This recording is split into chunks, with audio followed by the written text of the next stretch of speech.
Pemirsa, senang sekali saya Nepotin Aja dapat kembali menjumpai Anda dalam Unhas Daily. Dalam beberapa menit ke depan kami akan menyajikan berita-berita terpercaya hanya untuk Anda. Pemirsa, dalam beraktivitas, tubuh memerlukan energi sehingga dibutuhkan makanan yang cukup. Namun, tidak sedikit orang yang masih mengabaikan pola makan yang teratur dengan berbagai alasan. Padahal membiasakan pola makan yang tidak teratur dapat berdampak pada kesehatan.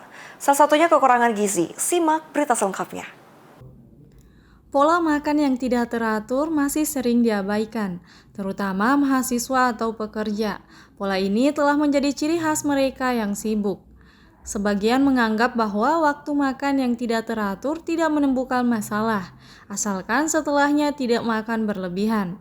Namun faktanya, pola makan yang tidak teratur disebutkan dapat berdampak pada kesehatan tubuh. Makan tidak teratur tidak hanya saat melewatkan sarapan ataupun makan siang, namun juga mengkonsumsi makanan tidak seimbang dan bahkan makan terlalu larut malam. Dosen gizi Unhas Safrullah menyebut terdapat fungsi biologis yang berjalan dalam tubuh sehingga melewatkan kebiasaan makan yang teratur bisa mengacaukan pola biologis yang sudah terbentuk, salah satunya nafsu makan yang tak terkendali. Pada gilirannya menyebabkan obesitas akibat kelebihan asupan energi. Seseorang dengan pola makan tidak teratur biasanya mengkonsumsi makan berlebih karena terlalu lapar. Sementara energi yang masuk harus seimbang dengan energi yang keluar dari tubuh. Bisa kita lihat bahwa kalau misalkan tubuh kita merasa lapar misalkan, biasanya istilahnya ada balas dendam ya, tanda kutip ya. Dalam artian ketika tubuh kita terlalu lapar di sini, maka kemudian kita cenderung untuk mengonsumsi makanan dalam jumlah yang besar di sini di waktu tertentu karena tubuh kita sudah memberikan sinyal merasa lapar dan itu sudah laparnya sudah berlebihan sehingga kemudian kita mengonsumsi makanan dalam porsi yang besar juga, dan itu kemudian bisa menyebabkan tubuh kita kelebihan asupan energi. Ketika kemudian tubuh kita kelebihan asupan energi, maka disitulah kemudian bisa terjadi obesitas atau kelebihan berat badan di sini karena energi itu semestinya seimbang antara apa yang masuk dengan apa yang keluar. Tak hanya kelebihan berat badan, kata Safrullah, kekurangan gizi pun dapat terjadi. Hal tersebut karena tubuh memerlukan energi untuk fungsi biologis terus berjalan. Sehingga jika tak ada energi yang masuk dalam tubuh, maka tubuh akan tetap menyerap simpanan energi sebelumnya dengan cara dipecah dalam bentuk glikogen. Sementara glikogen jumlahnya terbatas hanya 350 gram. Juga kekurangan gizi pun bisa terjadi karena misalkan kita tidak makan tepat waktu sehingga kemudian tubuh kita, karena kita tahu fungsi-fungsi biologis itu tetap berjalan. Kita tetap bernapas, jantung kita tetap berdetak dan sebagainya. Jadi ada energi dasar yang dibutuhkan tubuh untuk bisa berjalan di sini. Ya, ketika kita tidak memperoleh energi misalkan dari makanan, maka kemudian tubuh kita akan tetap memecah simpanan energi yang ada di dalam tubuh kita. Biasanya dipecah dalam bentuk glikogen di sini atau gula otot, itu yang dipecah sehingga kemudian apabila itu sudah dipecah, kemudian kita tahu bahwa massa atau bobot tubuh kita bisa berkurang di sini. Dan faktanya bahwa glikogen ini jumlahnya terbatas dalam tubuh kita, simpanannya terbatas, hanya sekitar 350 gram yang disimpan di otot dan di hati. Ketika itu sudah tidak mencukupi lagi, maka kemudian yang tadinya lemak yang ada di bawah kulit kita ini kemudian dipecah menjadi asam-asam lemak untuk selanjutnya itu yang dijadikan energi. Jadi akan ada kehilangan berat badan yang tidak diharapkan di sini. Selain itu, kebiasaan buruk ini bisa menyebabkan penyakit diabetes mellitus dan perubahan hormon. Peningkatan hormon kortisol dapat mengganggu berbagai aktivitas biologis tubuh, seperti metabolisme, peradangan, dan pengaturan gula darah. Sementara dalam jangka pendek bisa menyebabkan asam lambung hingga masalah pencernaan. Safrullah menyarankan, terutama mahasiswa untuk membiasakan pola makan teratur, termaksud tidak melewatkan sarapan. Ini bisa dilakukan pada jam 6 sampai 9 pagi, sementara makan siang bisa dilakukan jam 12 hingga 2 siang, dan makan malam bisa dilakukan rentan pukul 6 sampai 8 malam. Tidak makan secara berlebihan seperti pada makan siang, karena bisa memicu rasa ngantuk dan malas bergerak. Zulkarnain, Andi Muhammad Safrizal, Unhas TV.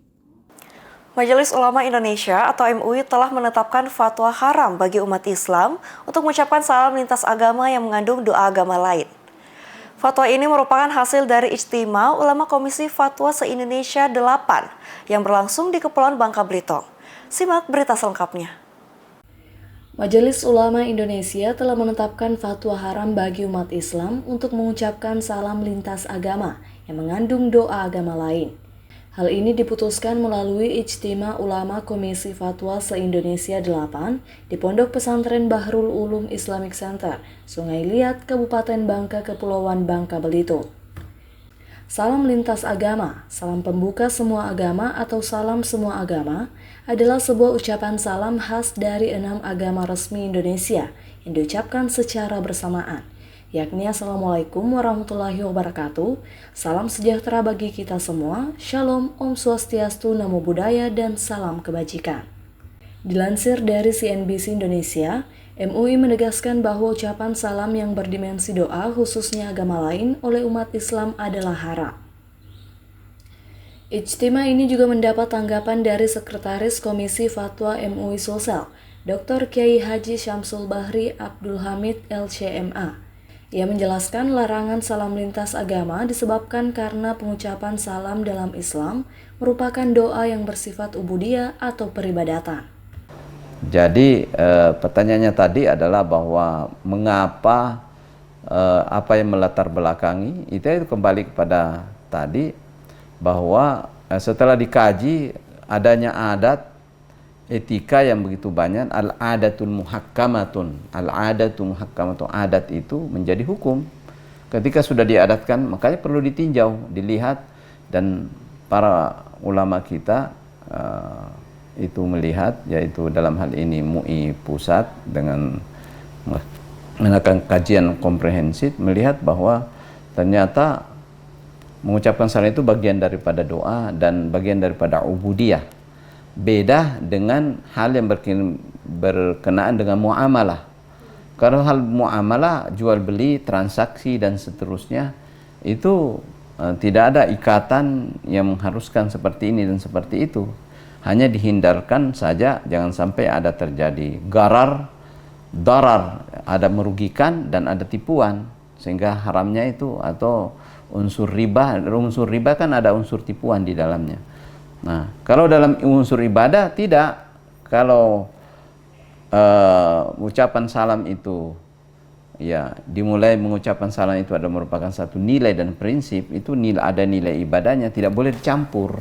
Namun ia kembali menegaskan bahwa salam nasional tidak dilarang dalam ijtima selama tidak melanggar syariat Islam.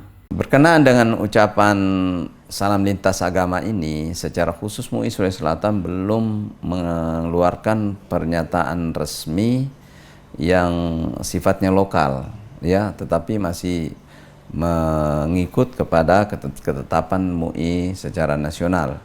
Jadi kalau ada pendapat-pendapat dari statement dari kami itu sifatnya pribadi.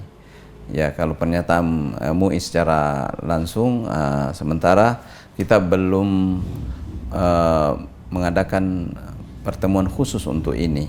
Ya, jadi apa yang saya kemukakan ini hanya memberikan komentar tentang apa yang disampaikan MUI dan sejarah keluarnya atau latar belakang keluarnya ucapan salam Assalamualaikum itu yang digantikan dari sabahul khair atau im sabahan, selamat pagi, menjadi Assalamualaikum pada zaman Nabi. Ya, saya kira itu. Pemirsa, berita tadi sekaligus menutup perjumpaan kita pada hari ini. Jangan lupa untuk terus saksikan Unhas Daily hanya di Unhas TV. Saya Diputi Najwa, mewakili kru yang bertugas, pamit undur diri dan sampai jumpa.